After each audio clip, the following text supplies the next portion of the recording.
Good afternoon. Bonjour.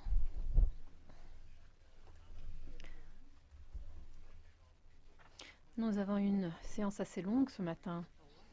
Nous avons abordé des questions extrêmement délicates, sensibles, importantes. J'entends par là la situation sécuritaire en Syrie et le terrorisme.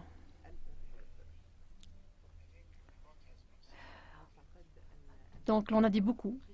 On en a parlé longuement. Et bien entendu, l'on convient que le terrorisme existe, que c'est un problème extrêmement grave dont pâtit la Syrie.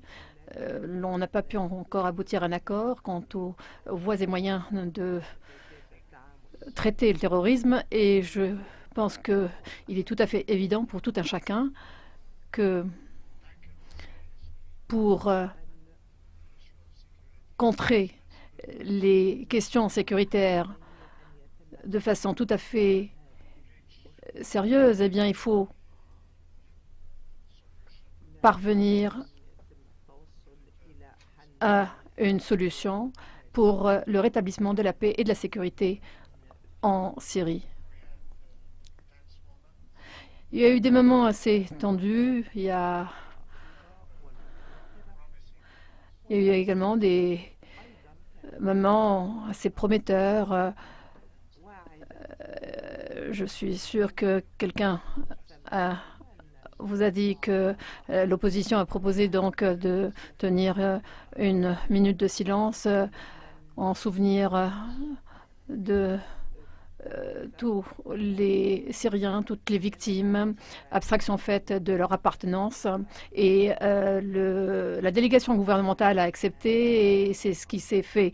Demain, nous tiendrons notre dernière réunion et j'ose espérer que l'on essaiera de tirer des conclusions, des enseignements de ce qu'on a fait jusque-là, pour voir comment mieux nous organiser pour le prochain tour de négociation. Je crois que c'est donc un bon début. Gonina, Monsieur Ibrahimi.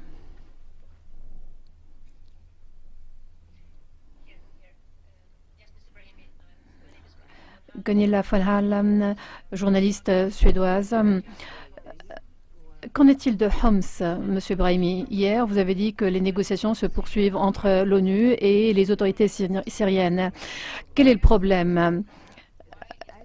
Pourquoi, justement, l'aide ne parvient pas à Homs? Est-ce que vous êtes déçu que jusque-là, l'on n'ait pas pu traduire en acte cet accord de dimanche? Et si jamais, justement, l'aide ne parvient pas à Homs, quel impact cela aura-t-il sur les négociations à venir? Bien entendu, je suis déçu, je suis extrêmement déçu, car voyez-vous, la situation à Homs est mauvaise. Elle est mauvaise depuis plusieurs mois déjà. Et il y a eu des combats féroces, il y a eu des destructions massives dans cette ville. Une église datant de l'an 57 a été donc détruite, endommagée. Une mosquée également qui a été bâtie au tout début de l'islam a été soit détruite, soit endommagée. Donc je suis vraiment triste, très triste que la situation donc perdure.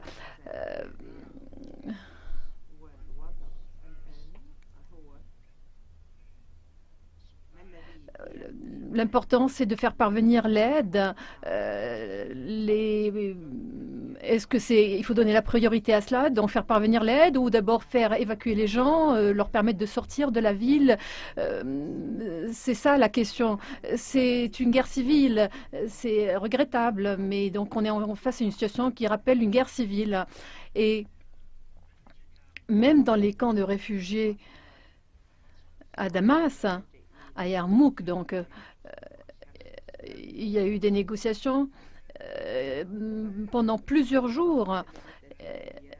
Aujourd'hui, vers 13 heures, heure de Damas.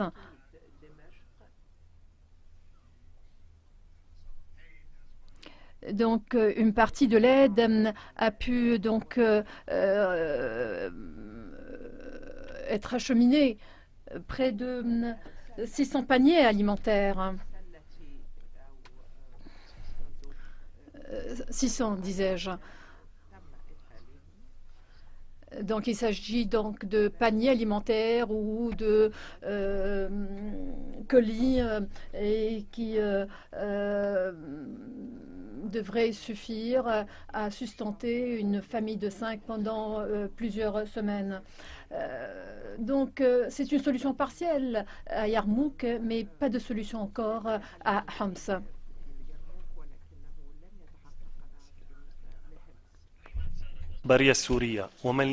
Ahmad Sara, la chaîne d'information syrienne, cette chaîne a été en but à du terrorisme, elle a été dynamitée et cela a provoqué la mort de 7 de son personnel. Quelle est la priorité pour vous, Monsieur Ibrahim? L'arrêt de l'effusion de sang en premier ou alors la répartition des... une autre question, alors c'est peut-être une question piégée celle-ci. Allez, on passe à une autre question.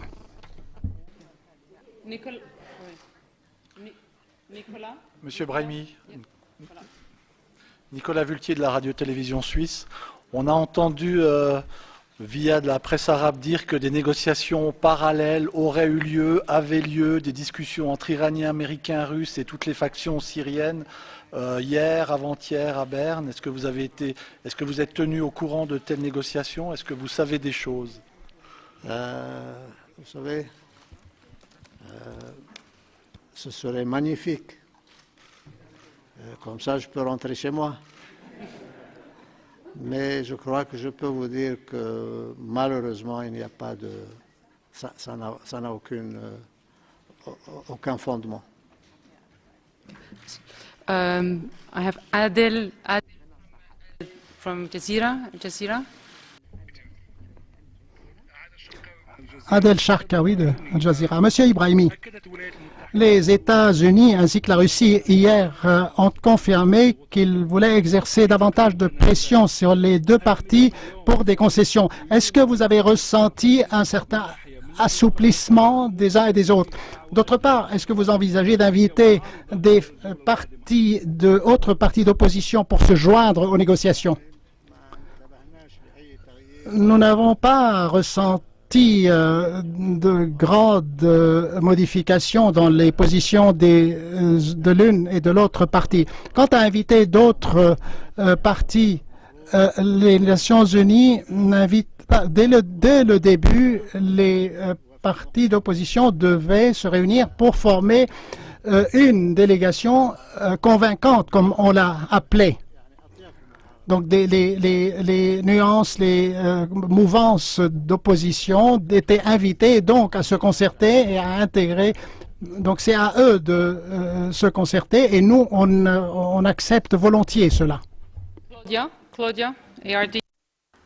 Claudia Iardi, Claudia VT, la télévision allemande. Monsieur Ibrahimi, pour demain, est-ce qu'il y aura une déclaration commune?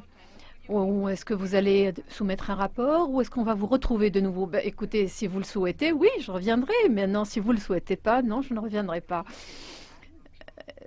Voyez-vous, je ne suis pas sûre, mais nous allons tirer des enseignements, certainement. Et si vous voulez que je vous retrouve, eh bien, oui, je vous retrouverai vers 13 h ou 13 h 30 à l'issue de la séance du matin. Je ne veux pas vous priver de votre déjeuner demain, mais nous nous retrouverons quand cela sera possible. Ahmed Zakaria, correspondant de Radio Tous, Radio Alcool en arabe. Monsieur Ibrahimi, si l'opposition a soumis des noms de membres de ces membres qui sont détenus dans les prisons, alors si le régime ne réagit pas favorablement, quelles sont les mesures envisagées dans ce cas-là? Gordon Martin. De nouveau, est-ce que vous avez l'intention de publier un communiqué demain? Et si c'est le cas, puis-je vous proposer la chose suivante? Est-ce que l'on peut avoir une version imprimée et il serait bon de le publier un peu plus tôt, donc avant 18 h, car à 18 h un vendredi, eh bien, les radios ont déjà fermé. Écoutez, je ne suis pas sûre. Nous aurons des conclusions, mais sous quelle forme, je ne sais pas. Demain. Habib Salman. Habib Salman de la télévision arabe syrienne. Monsieur Lakhdar Ibrahimi, vous avez œuvré sans vous lasser. La semaine dernière, vous avez évoqué donc de tous les efforts pour établir la confiance. Et tout le monde en Syrie s'interroge pourquoi le monde n'a pas cherché à travers, par exemple, la levée des sanctions imposées au peuple arabe, et pourquoi ne pas réaliser tout ce qu'a décidé le Conseil de sécurité pour lutter contre le terrorisme en guise de confiance. Que voulez-vous que je réponde?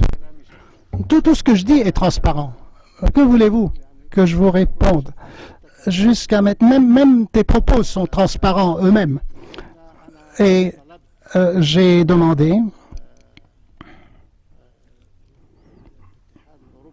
à l'Union européenne, depuis bien des mois déjà, de réviser, passer en revue éventuellement des sanctions qui pourraient porter tort au peuple syrien. Cela a été fait il y a quelques mois. Dernière question. Yes. Bonjour, Monsieur Brahimi, John Arcos de France 24.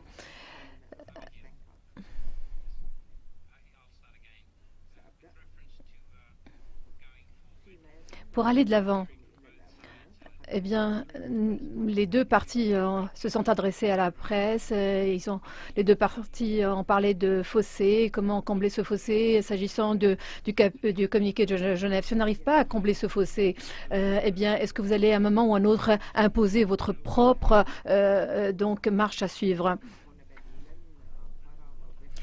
Je ne sais pas ce qui s'est passé donc s'agissant de l'option nucléaire, comme vous avez dit. Mais il s'agit là seulement du début d'un processus.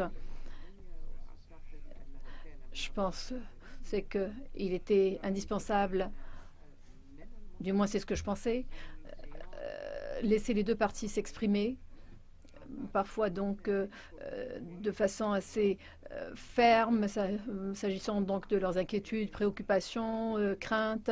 Et j'ose espérer que pendant le prochain tour de négociation, quand on se retrouvera, eh bien, les discussions seront mieux structurées. Bien entendu, dans l'intercession, nous resterons en contact. C'est-à-dire quand les deux parties seront de retour chez elles. Mais comme je l'ai dit, j'espère que quand on se retrouvera, eh bien, les discussions seront mieux structurées, mieux formatées. Merci et peut-être à demain.